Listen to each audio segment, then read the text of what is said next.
Good morning nga pala. Ito po si Manny Jun. Kanina po, gumawa tayo ng fermented fruit juice gamit ng ating papaya. Ito po yung kanyang mga buto. Kinuha natin at ating ibibilad at itatanim.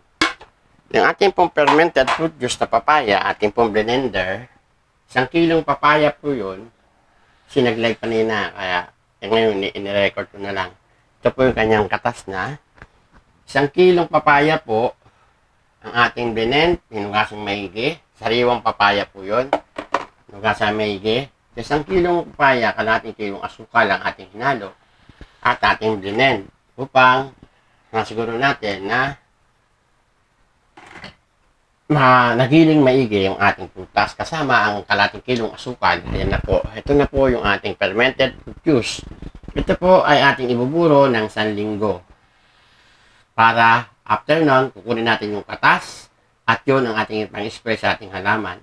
Ang sukat po ng pagtimpla ng ating pang-spray, 3 kutsara, yung tablespoon natin yung ginagamit ng pangkain, 3 takal noon sa 1 litrong tubig. Yun po ang ating pang-spray, pandidilig sa ating halaman. No? So, kaya, susunod, gagawa po kayo ng fermented fruit juice, kahit anong klaseng prutas, basta sariwa.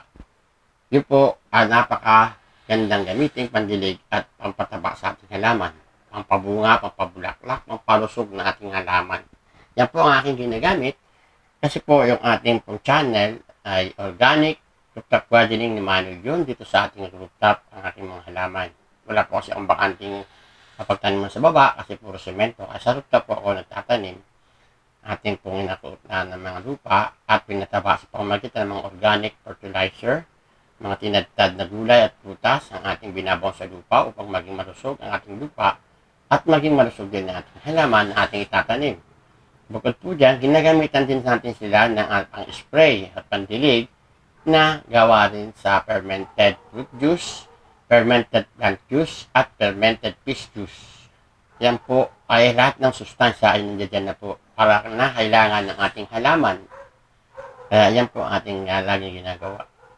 So, sa tuwing tayo maghahalaman, ginagawa na lang po natin yung ating mga fertilizer na pandilig sa ating halaman at hindi na po tayo bumibili ng mga chemical na pataba o anuman organic fertilizer. Tayo na lang po ang gumagawa.